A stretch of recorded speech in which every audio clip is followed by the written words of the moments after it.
दोस्तों, अरब सागर के बारे में आपने अक्सर किताबों में तो पढ़ा ही होगा, लेकिन इस बार मैं आपको बताऊंगी कि अरब सागर आपको कहां पर देखने को मिल सकता है। जब मैं मुंबई गई और वहां से मैं एलिफेंटा केव की तरफ गई तो मुझे वहां पर अरब सागर का एक बहुत बड़ा हिस्सा नजर आया। जब मैं फेरी में जा रही थी तो मुझे फेरी वालों ने बताया कि समुद्र तट के साथ ही बहुत ही बड़ा एक अरब सागर का भी हिस्सा है। तो आज मैं आपको बताऊंगी कि आप असल में भी अरब सागर को बहुत ही इजीली तरीके से कैसे देख सकते हैं। Hello friends, welcome back to my channel.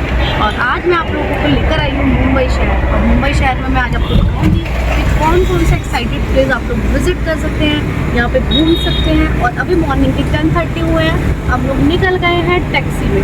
Taxi के मजे मुंबई में हैं। मुंबई में टैक्सी में घूमेंगे तो बहुत मजा आएगा। तो चलते हैं मुंबई के समुद्र में घूमने के लिए। तो यहाँ पर मैं आ गई हूँ मुंबई के ताज होटल में, और ताज होटल के जस्ट सामने है गेटवे ऑफ इंडिया। और गेटवे ऑफ इंडिया के जस्ट सामने एक बहुत ही बड़ा आपको समुद्र दिखाई देगा, जहाँ पर आपको फेरी और बोट इजिली मिल जाएगी। और फाइनली मैं पहुंच गई हूँ गेटवे ऑफ इंडिया, और अब मैं एलिफेंटा की गुफाओं के लिए जा रही हूँ बोट की तरफ। और देखते हैं कि बोट के चार्जेस कितने होते हैं। तो आइए चलते हैं। और ये देखिए, मैंने एलिफेंटा केव की टिकट्स ले लिए 260 रुपीज़ पर हेड। और एलिफेंटा केव में जाने के लिए मैं जा रही हूँ बोट में, और बोट को फेरी भी कहते हैं। और अब आगे का सफर मेरा सारा इसी में। मुंबई में समुद्र का अपना ही एक अलग मजा है। जब आप लोग भी कभी मुंबई जाएं तो मुंबई में शिप और बोट या फेरी में जरूर बैठे, बहुत ही मजा आएगा। आपका जो ट्रिप है उसमें 4 चांद लग जाएंगे। आप इसमें फेरी में नीचे की तरफ भी बैठ सकते हैं और ऊपर की तरफ भी बैठ सकते हैं। इसमें 150 लोग जब एक बार में हो जाते हैं तभी ये फेरी चलती है और आगे की तरफ मूव करती है।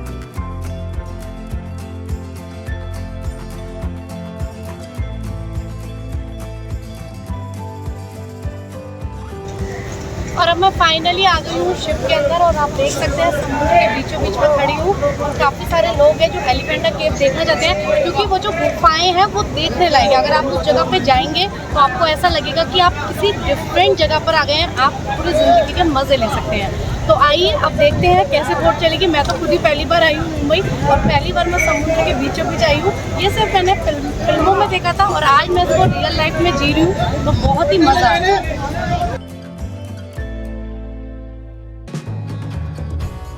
अब हमारी फेरी बिल्कुल चलने को तैयार है, और यहाँ पे देखिए फेरी वाले भैया ने फेरी चलानी शुरू कर दी है। और अब देखेंगे कि इस सफर में बहुत ही मजा आने वाला है। जब आप लोग भी कभी मुंबई की तरफ जाएं, आसानी से फेरी में या बोट में इजीली समुद्र के किनारे बीचों बीच जाकर बहुत ही इंजॉय कर सकते हैं। क्योंकि देखिए फेरी का किराया भी काफ़ी कम है। क्योंकि फेरी में अगर आप एक बार गेटवे ऑफ इंडिया से बैठेंगे और एलिफेंटा केव तक जाएंगे तो कम से कम 1 से 1.5 घंटा आपको लगेगा ही लगेगा। फेरी के अंदर लोग आपको काफी इंजॉय करते हुए नजर आएंगे। कोई आपको सेल्फी लेता हुआ नजर आएगा, तो कोई डांस करता हुआ आएगा, या कोई रील्स बनाता हुआ दिखाई देगा। और यहाँ पे देखिए, जब फेरी आपकी चलनी शुरू हो जाएगी तो उसके सामने आपको gateway of India, Taj hotel दूर से ही दिखाई देगा, जो बहुत ही अच्छा लगता है। अभी तो आपको यहाँ पर काफी सारी ऐसी बिल्डिंग्स दिखाई दे रही हैं, लेकिन धीरे धीरे जब आप समुद्र में आगे की तरफ बढ़ते जाएंगे तो आपको कुछ भी दिखाई नहीं देगा। और इस समय हूँ मैं बोट में, बहुत मज़ा आ रहा है। इधर सोलर हो रही है बोट, और हम काफ़ी इंजॉय कर रहे हैं। देखिए बच्चों को थोड़ा सा चक्कर भी आ रहा है। मुझे भी जाने में दोस्तों डर लग रहा है कहीं मैं गिर ना जाऊँ, क्योंकि बीचों एलिफेंटा केव जाने के लिए आपको तकरीबन 1 से 1.5 घंटा जहाज में ही बैठे रहना होगा। और जब आप जहाज में आगे की तरफ को जाते रहेंगे तो आपको समुद्र के बीचों बीच बहुत ही बड़े बड़े भी जहाज दिखाई देंगे। इनमें जलकप्तरू और दूसरे बड़े जहाजों में प्लांट नजर आ रहे थे, जो पेट्रोलियम और पावर प्लांट से जुड़े हुए हैं। समुद्र में जब फेरी अपनी रफ्तार से चल रही थी तो बीच बीच में तेज हवाओं की वजह से काफी ज्यादा डर भी लग रहा था। तकरीबन 1.5 घंटा हम फेरी में ही सवार रहे।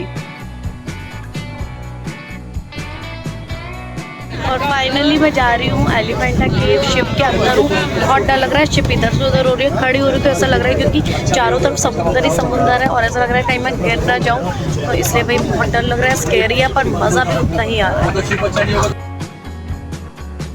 और यहाँ पे देखिए समुद्र के जब आप बीचों बीच जा रहे हैं तो आपको यहाँ पर एक हाईवे या सड़क, आप इसको कुछ भी कह सकते हैं, इसको पुल उसके ऊपर की तरफ बनाया गया है। ऐसा लगता है कि जैसे प्लांट में जो भी काम चल रहा है तो इसका सामान इधर से उधर लेके जाने के लिए इस सड़क को प्रॉपर तरीके से बनाया गया है।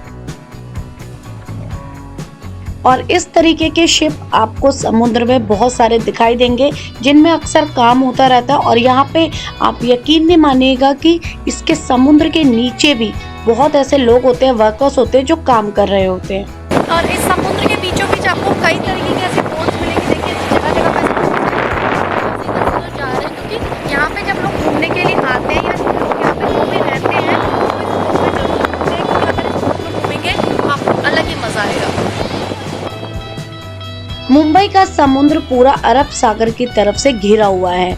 ये हमें फेरी वाले ने बताया है कि इसका एक हिस्सा अरब सागर को जाकर मिलता है, तो जिसे देखकर मैं हैरान रह गई क्योंकि इसे अक्सर मैंने किताबों में ही पढ़ा था, तो आज मैंने रियल लाइफ में भी देखा तो मुझे बहुत ही अच्छा लगा। और ये देखिए जहाज यहाँ पे जो आपको दिखाई दे रहा है, ये ऐसे बहुत सारे यहाँ पे ऐसे जहाज हैं जिनमें बहुत तरीके के काम किए जाते हैं। और फाइनली मैं अपनी डेस्टिनेशन पे पहुंच चुकी हूँ एलिफेंटा केव में। ये देख सकते हैं यहाँ की तरफ अब मेरी बोट रुकने वाली है और अब हम यहाँ से उतर के आगे की तरफ जाएंगे। चारों तरफ पहाड़ और पहाड़ों के बीच में अरब सागर इस बार देखने को मिल गया, तो बहुत ही अच्छा लगा।